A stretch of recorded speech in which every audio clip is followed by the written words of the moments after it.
Earth had been quiet for a long time. Not silent. There were still cities that hummed with life, oceans that roared in storms, and forests that whispered with wind. But as far as the stars were concerned, Earth was barely speaking. No warships hovered in orbit. No colonies stretched across moons or planets. Just a single lunar base, a few satellites, and a tired world trying to heal from centuries of damage. Humanity had once dreamed of space. They had built rockets, sent probes into the dark, even walked on Mars. But after the Great Collapse, when climate change, disease, and resource wars nearly broke them, they turned inward. The cost of space travel was too high. The risk of conflict was too great, so they chose peace. The United Nations Space Command, known simply as UNSC, was created not to conquer, but to protect. It had no fleets of warships, no weapons in orbit. Its pilots trained in simulators more often than real ships. Its soldiers patrolled empty skies. Captain Marcus Langford knew this better than anyone. He sat alone in the command center of Luna, Base 1, watching the stars through a thick glass window. The moon was quiet tonight. Too quiet. Langford wasn't young anymore. His hair had gone gray at the temples, and his back ached after years of low-gravity living. He wore the blue uniform of the UNSC without pride, but without shame either. He had joined the service when he was 22, chasing dreams of exploration.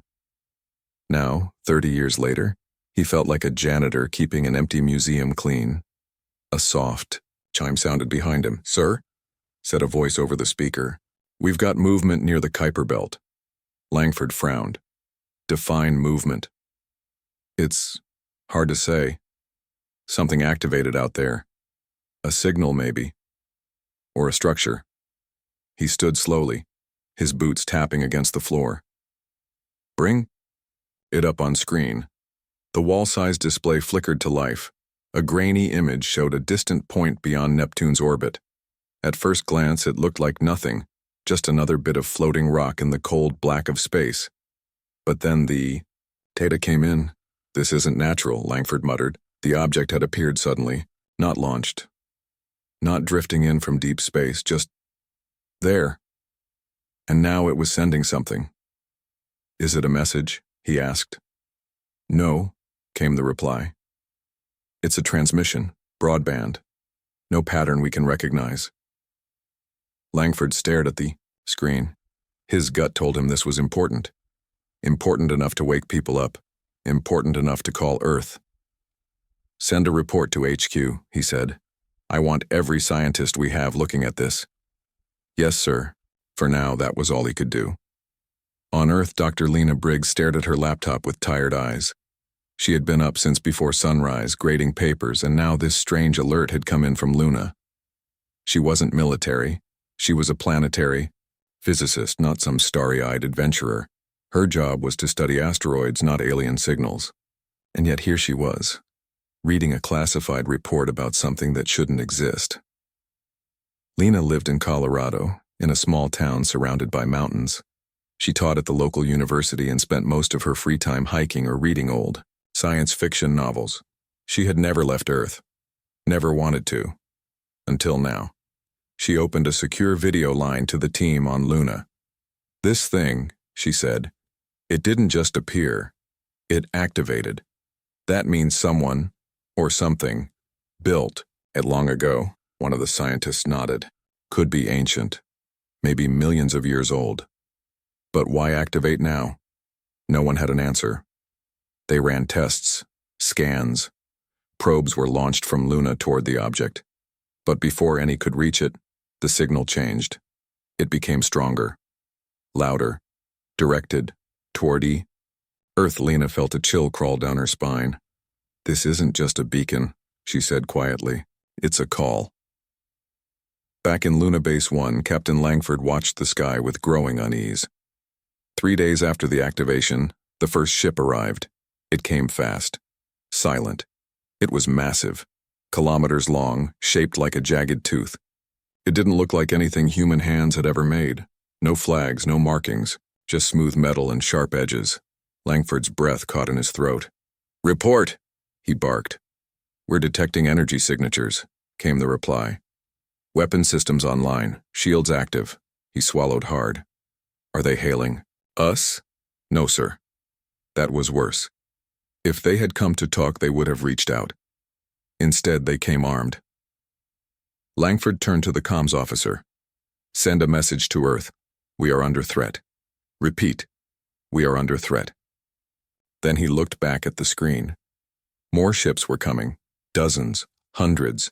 They poured out of the darkness like shadows given form, and none of them spoke. In New York City, Daniel Harper was drinking coffee and waiting for the bus when the news hit.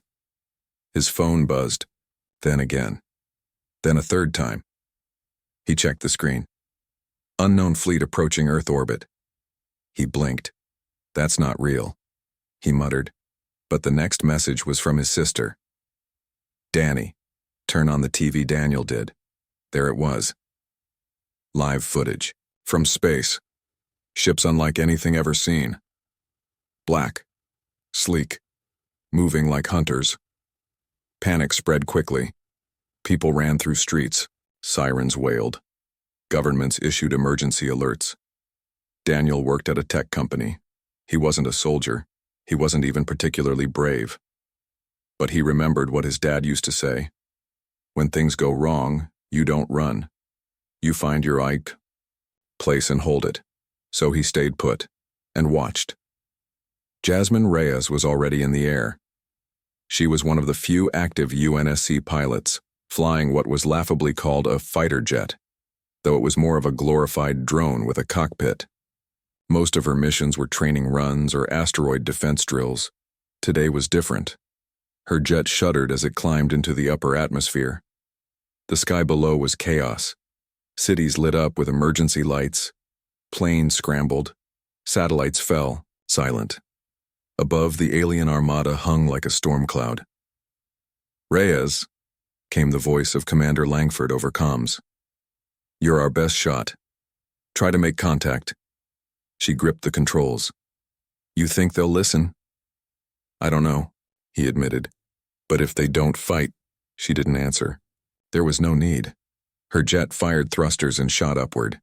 The enemy ships didn't move, didn't fire, didn't speak. They just waited. Then, without warning, one of them turned its bow toward Earth and fired. A beam of white light cut through the sky. Jasmine gasped as the shockwave hit her jet. Alarms screamed. Systems failed. She tumbled out of control, spinning through the black. Below, the city burned. Back on Luna, Langford slammed his fist on the console. "Who the hell are these people?" "They're not responding to any signals," said a technician. "They're just attacking." Langford stared at the screen. The alien fleet was moving in formation now, like a swarm, like they had done this before. He thought of the signal, the call. What if this wasn't a mistake? What if the beacon hadn't warned others away? What if it had called them here? He turned to the comms officer. "Get me Earth," he growled. "Tell them we need everything we've got." Because this wasn't a visit. This was war. By nightfall, half the orbital stations were destroyed. The lunar base was damaged but holding. On Earth, governments scrambled to respond. But humanity had no battle-hardened fleets, no powerful weapons, no allies in the stars, just fear and rage, and the will to survive. As the sun rose over the ruins of what used to be Los Angeles, Jasmine Reyes limped out of her crashed jet. Smoke filled the air. Fires burned in the distance. She looked up. The sky was full of enemies, and for the first time in generations, Earth was not peaceful. It was under attack, and it would never be the same. The sky burned. Smoke rose from cities that had never known war. Fires raged where children once played. Across Earth, people looked up with fear in their eyes, watching ships shaped like teeth hover above them. Humanity had been peaceful, until now. The alien fleet, called the Vakari, conquered by those who still believed diplomacy was possible, moved with cold precision. They struck key targets first: military bases, communication hubs, Power grids. Their weapons were unlike anything humans had ever seen. Beams of white light sliced through steel and stone as if they were paper. Captain Marcus Langford stood on the bridge of what remained of Luna Base 1. The base was damaged, but not destroyed. Smoke curled from broken panels. Alarms still rang, though most systems had gone silent. He stared at the screen showing Earth below. "Sir," said a young officer named Elena Cruz, "we're getting reports from the surface. Casualties are high." Langford nodded. His voice was hoarse from shouting orders all night. "Any word from command?" "No, sir. Communications are scrambled. We've lost contact with most of North America." Langford clenched his jaw. He had spent decades flying missions that were more theory than reality. Now he was commanding a battle he wasn't ready for. But none of them were. In New York City, Daniel Harper ran through the streets, smoke stinging his eyes. People screamed and cried. Some ran toward shelters. Others simply stood staring at the sky in disbelief. He had no training, no weapon. But when the attack came, something inside him snapped. Not fear, not entirely. Something else. A need to do something. He reached a nearby police station that had been turned into an emergency shelter. Inside, soldiers helped, civilians. Medics treated the wounded. A man shouted over a radio trying to reach someone.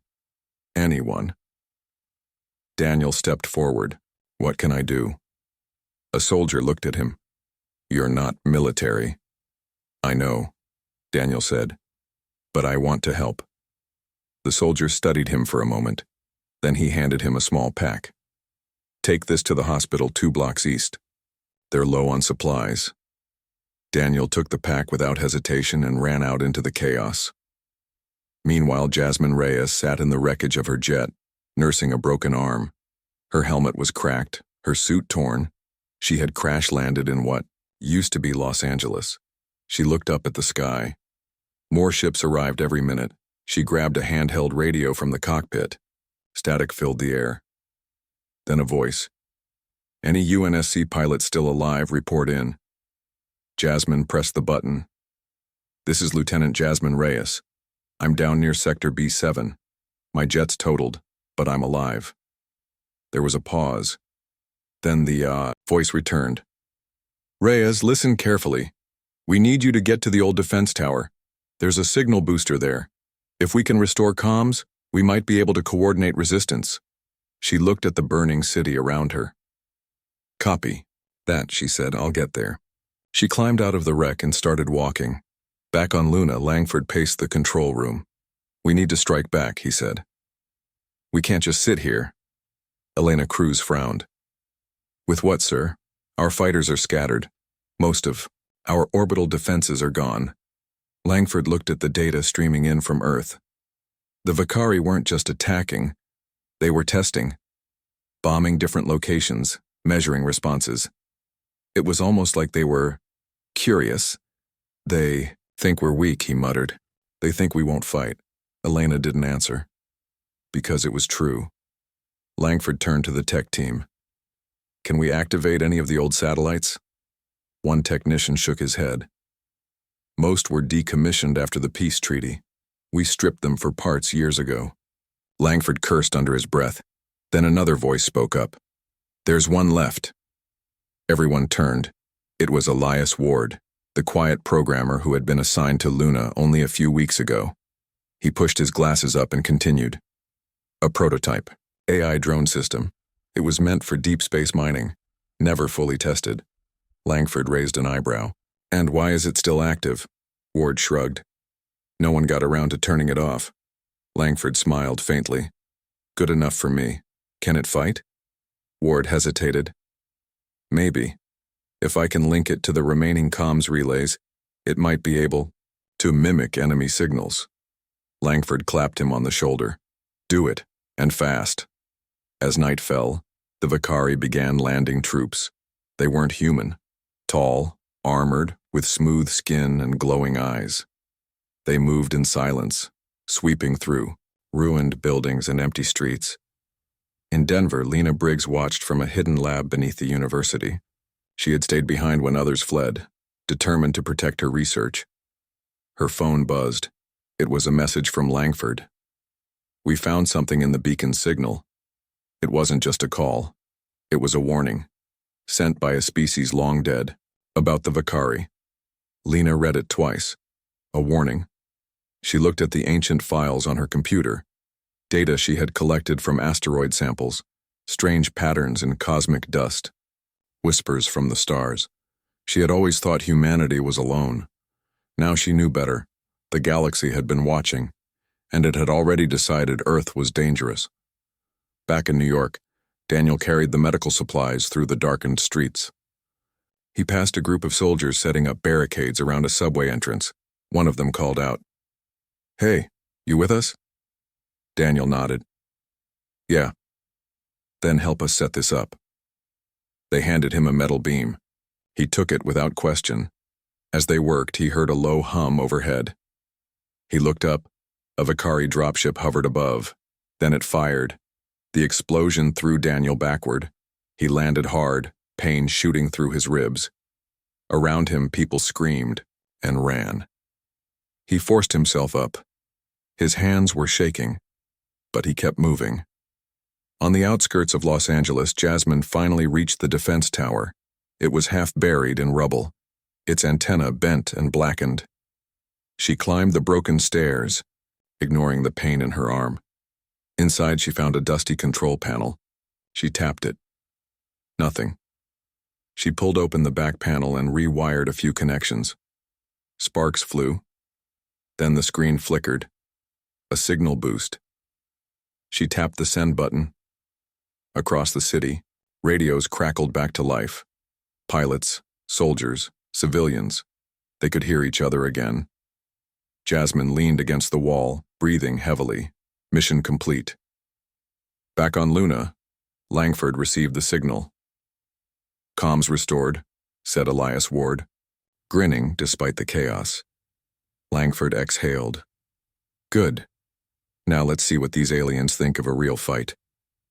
He turned to the remaining fighter pilots. "All units, prepare for launch. We hit them hard. We hit them fast." The few jets that remained lifted off from Luna's surface, cutting through the darkness like falling stars. They were outnumbered, outgunned, but they were not afraid. Over the next few hours, humanity began to fight back. Small victories. Pilot managed to disable a Vakari scout ship before crashing. A group of engineers rerouted power to a damaged satellite, giving Luna a clearer view of the battlefield. Even civilians joined in, hacking into old military networks, spreading false signals, jamming enemy communications. It wasn't much, but it was enough to make the Vakari pause. They had expected easy prey. Instead, they found fire. By dawn, the skies were quieter, not because the war was over, because the Vakari were thinking. Langford watched from the command center. "They're regrouping," he said. "They're not done yet." "Elena." Cruz looked tired. "Do you think they'll pull back?" Langford shook his head. "No, but maybe they'll start listening." Behind them, Elias Ward typed furiously. "I think I can upgrade the AI drones," he said. "Make them smarter, faster." Langford looked at him. "Then do it," he said. "Because we're not done either." As the sun rose over a broken world, humanity stood bruised but unbroken. The Vakari had come expecting surrender. Instead, they found a planet that refused to die. And for the first time since the attack began, the aliens wondered, were they the ones who had made a mistake? The Vakari paused, not because they feared Earth, but because Earth had surprised them. They had expected a weak, soft species, one that would break under pressure, that would beg for mercy or flee into hiding. Instead, the humans fought back. Not with weapons or ships, not at first, with ideas. And that scared them more than bullets ever could. On Luna Base 1, Captain Marcus Langford stood in the dim light of the command center. Smoke still lingered in the air from earlier attacks. Wires hung loose from broken panels. But the base was still standing. That was something. He looked at the screen showing Earth below. Cities burned. Power grids flickered. But across the planet, signs of resistance grew. "Report," he said, voice low. Elena Cruz, the young officer who had become his right hand, stepped forward. "We've confirmed 2 more signal relays are online. Civilians are coordinating defense efforts." Langford nodded. "What about the AI drones?" Elias Ward, the quiet programmer, adjusted his glasses. "I upgraded them. They can now mimic Vakari signals. I think we can use them to confuse enemy units." Langford raised an eyebrow. "You mean trick them?" Ward smiled slightly. "Exactly." Langford clapped him on the back. "Then let's start playing games." In New York City, Daniel Harper helped carry wounded people into a makeshift shelter inside a subway station. Smoke filled the air. Fires still burned in the distance. The streets were full of people moving fast, some helping, some hiding, some just trying to survive. Daniel wasn't a soldier. He wasn't even brave most days. But something had changed in him since the attack began. He saw it in others too. A mother shielding her child as they ran through rubble, an old man handing out water from a dented cooler, a teenager using a broken laptop to send emergency messages to other survivors. This wasn't just fear, it was hope. And hope was dangerous to enemies who didn't understand it. Meanwhile, Jasmine Reyes limped through the ruins of Los Angeles. Her arm was wrapped in a dirty bandage, her boots were scuffed. She hadn't slept in over 24 hours, but she kept moving. She reached a small military outpost hidden beneath an old university building. Inside, soldiers worked quickly, patching together what little defenses they had left. One of them greeted her. "Lieutenant Reyes, we heard you made it." Jasmine gave a tired nod. "Barely." The soldier handed her a radio. "Command wants to talk to you." She took it and pressed the button. "Reyes here." Langford's voice came through. "Good to hear you're alive. We need you to help lead a counterattack." Jasmine frowned. "Counterattack with what?" Langford's tone was calm but firm. "With whatever we have left." She exhaled slowly. "Understood." Back on Luna, Elias Ward worked non-stop. His fingers flew across the keyboard as he fine-tuned the AI drone program. The drones themselves were simple machines, designed for mining, not war. But now they had new instructions. Find the enemy. Mimic their signals. Confuse them. The first test was successful. A Vakari scout ship received a false message telling it to retreat. It obeyed without question. Another ship tried to call for backup, only to be answered by a fake command unit, which ordered it to self-destruct. Within minutes, confusion spread through the alien fleet. Langford watched the data stream in. "They don't know what's happening," he muttered. Elena Cruz looked up. "Do you think they'll panic?" Langford shook his head. "No, but they'll start doubting us." Cruz frowned. "Doubt?" He nodded. "They thought we were weak. Now, they're realizing we might be smarter than they expected." On Earth, Lena Briggs sat in a hidden lab beneath the university in Denver. She studied the ancient beacon signal again, cross-referencing it with everything she had collected over the years. Asteroid samples, cosmic dust patterns, old star maps. Something clicked. She leaned closer to the screen. "This isn't just a warning," she whispered. She typed furiously, pulling up old files. Then she sent a message to Langford. "I think the beacon wasn't just meant to warn others about the Vakari. I think it was also meant to teach us how to fight them." Silence. Then the reply came. "Explain." Lena took a deep breath. "The signal contains patterns, math, tactics, like someone knew this day would come." She hit send. Minutes later, Langford responded. "Keep going. We need every advantage we can get." As night fell, the Vakari launched another wave of attacks, but this time, humanity was ready. Small fighter jets, outdated, barely functional, darted between buildings and through narrow city streets, striking at enemy landing zones.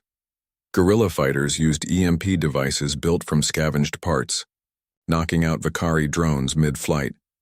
Even civilians joined in, spreading misinformation across hacked networks, making it harder for the aliens to track human movements.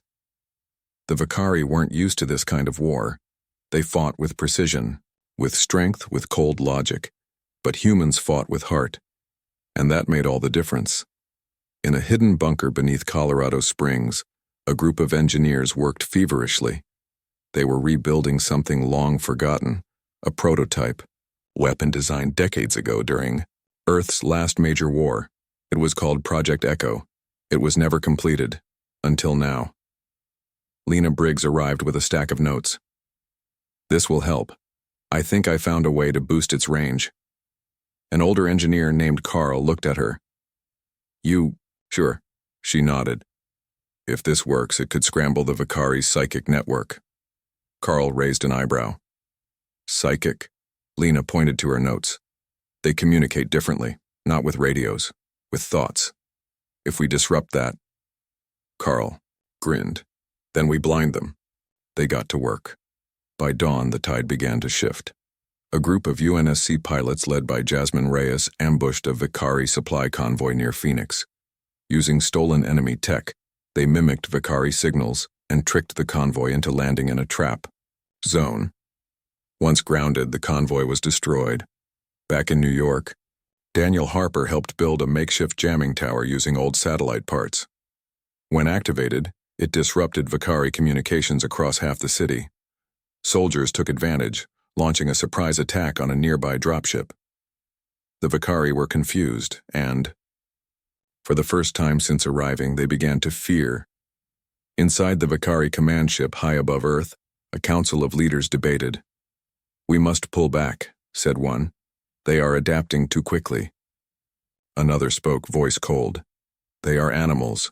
They do not understand strategy." "But they learn," said a third. "Too fast." There was silence. Then the leader of the council finally spoke. "If they learn, then they must be stopped before they become dangerous." The others nodded. Orders were given. New weapons were prepared. Earth had proven it could fight. Now, the Vakari would show what happened when they truly went to war. As the sun rose over a battered world, humanity stood bruised but unbroken. They had no empire. No great fleets, no allies among the stars. But they had something the Vakari did not expect. Heart, courage, and a fire that refused to die. The Vakari were not used to losing. They had conquered dozens of worlds before Earth. Some fell without a fight. Others resisted for days, even weeks. But none had lasted this long, and none had fought back like this. Earth was bleeding. Its cities burned. Its skies filled with smoke. But it did not fall. And now, the galaxy was watching. On Luna Base 1, Captain Marcus Langford stood at the main console, his face lined with exhaustion and fire. Around him, the command center buzzed with activity. Engineers worked to repair damaged systems. Pilots reviewed battle reports. Scientists studied data sent from Earth. Langford turned to Elias Ward, the quiet programmer who had become their secret weapon. "How are the AI drones holding up?" he asked. Elias adjusted his glasses. "Still active. They've been mimicking Vakari signals for over 12 hours. I think some of their units are starting to question orders." Langford raised an eyebrow. "Question? You mean doubt?" Elias nodded. "Yes, that's exactly what I mean." Langford allowed himself a small smile. "Good. Let them doubt." He looked at the screen showing the battlefield below. Humanity was still outgunned, still outnumbered. But they were no longer alone. Across Earth, civilians had begun to fight back in ways no one expected. Teachers built EMPs. Farmers modified old machines into weapons. Students hacked enemy systems using nothing more than broken laptops and stolen code. It wasn't just soldiers anymore. It was everyone. In Denver, Lena Briggs sat in the underground lab, staring at her computer screen. She had spent the last few days decoding more of the ancient beacon's signal. What she found changed everything. "This isn't just a warning," she whispered. Her assistant, Carl, looked up. "What do you mean?" Lena pointed at the screen. "This pattern, It's not random, it's a message, instructions. Carl frowned. Instructions for what? For fighting the Vicari, Lena said. Whoever built that beacon knew this day would come, and they left us a way to survive. Carl stared at her. You're saying we're not the first to fight them? No, Lena said quietly. We're just the next. She tapped a few keys and sent the data to Luna Base. A moment later, Langford's voice came through the speaker. If this is real, we might finally have the edge we need. In Phoenix, Jasmine Reyes led a group of UNSC pilots through the ruins of the city. They had lost half their fleet in the last attack, but the survivors refused to give up. Jasmine limped slightly from an old wound, but she kept moving. Behind her, a young pilot named Marco looked nervous. Do you really think we can win this? Jasmine didn't stop walking. We already are. Marco blinked. What? We're still here, she said. They thought we'd break, surrender. But we didn't. That's winning. Marco thought about that as they reached their hidden base. Inside, engineers worked on repairing damaged jets. Civilians brought food and supplies. Even wounded soldiers volunteered to help where they could. Jasmine walked up to the comm station and pressed the button. Reyes to Luna Base. We're ready for our next mission. Langford's voice came through. Copy that. Get ready. We've got something new for the Vicari. Back on Luna, Elias finished uploading the final part of the AI upgrade. The drones weren't just mimicking Vicari signals anymore. Now, they were hacking them. Using Lena's decoded data, Elias had programmed the AI to target the Vicari's psychic communication network. The strange, silent way they spoke to each other across great distances. If they could disrupt that. They'll be blind, Elias muttered. Langford stepped beside him. Then let's make them stumble. Elias hit the final key. The AI launched. Across the battlefield, Vicari ships began to hesitate. Orders were delayed. Units lost contact with each other. Confusion spread like wildfire. Some ships fired on their own allies. Others simply stopped moving. On Earth, Daniel Harper helped build a new jamming tower near New York. It was cobbled together from old satellites, broken radios, and stolen alien tech. When it activated, the effect was immediate. Vicari drones dropped from the sky. Enemy scouts lost their bearings. Communications between ships became garbled and useless. Daniel watched as people cheered. He wasn't a soldier. He wasn't even smart with machines.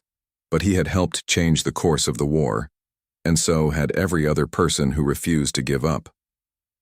As night fell, the Vicari Council gathered aboard their massive command ship. Their leader, a tall figure wrapped in dark armor, looked at the reports. Casualties are rising, one commander said. Our forces are disoriented. Another added, they are using unknown methods to disrupt our communications. The leader remained silent for a long time. Then he spoke. These humans should not be this strong. One of the council members stepped forward. They are not advanced. Their technology is primitive, but they adapt too quickly. Another voice joined. They do not fear death. They fight not only for survival, but for each other. The leader looked at the image of Earth on the screen. Smoke, fire, ruin, but also light. Hope. He turned to the others. They are not soft, he said. They are dangerous. There was silence. Then another report came in. One of our scout units has gone missing. Last known location, Mars. More silence. Then the leader made a decision. We must reassess. The room tensed. Pull back our forces, he ordered. For now. Gasps filled the chamber. But, one commander started. No, the leader said. We will not underestimate them again. By dawn, the skies above Earth were quieter. Not because the war was over, because the Vicari were leaving. Not all of them. Just enough to show hesitation. Captain Langford watched the retreat from Luna Base. They're scared, Elena Cruz said beside him. Langford nodded. They should be. He looked at the data streaming in from Earth. Cities were rebuilding. Survivors were organizing. The world was waking up. Humans had once feared space. Now space feared them. In Denver, Lena Briggs received a message from Langford. "We won a battle, not the war, but it's a start." She read it twice. Then she replied, "We're not just surviving anymore. We're learning." In Phoenix, Jasmine Reyes stood on top of a ruined building looking at the sunrise. Behind her, pilots prepared for the next mission. Before, they had flown to defend Earth. Now they flew to protect something bigger. Freedom, courage, hope, and the knowledge that no matter how powerful the enemy, Earth would never fall. The Vicari were gone, not all of them, just enough to make humanity wonder if it was really over. Smoke still hung in the air above Earth's cities. Fires had burned themselves out. Craters marked where enemy weapons had struck. But people were alive, and they were watching the sky. Captain Marcus Langford stood on the observation deck of Luna Base 1, looking down at the blue planet below. He hadn't slept in days. His uniform was torn. His face showed every hour of the war. But for the first time in weeks, he smiled. "They're not coming back," he said quietly. Elena Cruz, his right-hand officer, stepped beside him. "You sure?" Langford nodded. "They learned something about us." Elena frowned. "What?" "That we don't break." She looked out at the stars. "I guess that's a good thing." Langford chuckled. "Yeah, for now." Behind them, Elias, Ward walked into the room holding a tablet covered in data. "I think I know why they left," he said. Langford turned. "Go on." Elias tapped the screen. "I ran their last known communications through our AI system. There's a message, buried in their signal." He played it. It was short. "They are not what we thought. They fight with heart, not just strength. They must be watched." Langford and Elena exchanged glances. "They're scared," Elias said. Langford grinned. "Good." In Denver, Lena Briggs sat in her lab staring at her computer screen. She had spent the last few days studying the ancient beacon signal again. Now that the war was over, Mangor paused. She had time to dig deeper, and what she found changed everything. "This wasn't just a warning," she whispered. Carl, her assistant, looked up. "What do you mean?" Lena pointed at the screen. "This beacon, it wasn't meant for us alone. It was sent to many worlds." Carl blinked. "You're saying other planets got this too?" "Yes," Lena said. "And some of them might have fought the Vicari before us." Carl sat back in his chair. "So we're not the first?" "No," Lena said. "We're just the latest." She sent the data to Luna Base. A moment later, Langford's voice came through the speaker. "If other worlds fought the Vicari, then maybe we're not alone after all." In Phoenix, Jasmine Reyes stood outside the UNSC base, watching the sunrise. Her arm was finally healing. Her jet had been repaired. And for the first time since the war began, she could breathe without fear. Behind her, pilots trained. Soldiers practiced new tactics. Civilians helped build shelters for those who had lost homes. Jasmine wasn't just a soldier anymore. She was a leader. A young pilot named Marco approached her. "Do you think it's really over?" Jasmine shook her head. "No, not forever." Marco looked worried. "Then what happens next?" She smiled. "We get ready." Marco frowned. "For more war?" Jasmine looked at the sky. "Maybe, or maybe peace. But either way, we'll be ready." Marco nodded slowly. "Okay." He walked away, and Jasmine stayed where she was, looking up, waiting. Back on Luna, Langford gathered his team. "We won a battle," he said. "Not a war." Elias adjusted his glasses. "Do you think they'll come back?" Langford sighed. "Probably, but not yet." Elena asked, "Why not?" "Because we scared them," Langford said. "And scared enemies don't attack right away. They watch, wait, learn." Elias nodded. "Then we should do the same." Langford clapped him on the shoulder. "Exactly." He turned to the comms officer. Send a message to Earth. We need to start rebuilding. Fast, the officer saluted. Yes, sir. Langford looked at the screen showing Earth below. Cities were already rising from the ruins. People were moving forward. Humanity had been peaceful until the galaxy struck first. Now they were something else, something stronger. In New York City, Daniel Harper walked through the streets, helping carry supplies to a nearby shelter. He wasn't a soldier. He wasn't even brave most days, but he had helped change the course of the war, and so had everyone else. People worked together. Doctors treated the wounded. Engineers rebuilt power lines.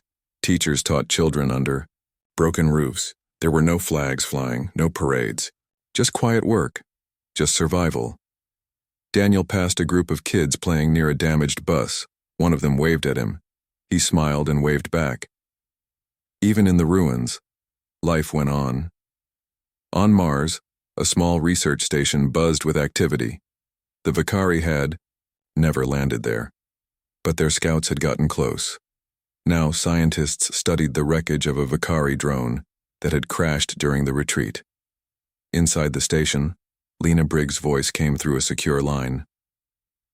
We need to understand their tech. If they come back, we'll need to be ready. The lead engineer nodded. Understood. He looked at the alien machine. It was unlike anything human hands had built. But it wasn't magic. It was metal, and humans knew how to shape metal. Back on Earth, news spread. Refugees from other planets arrived.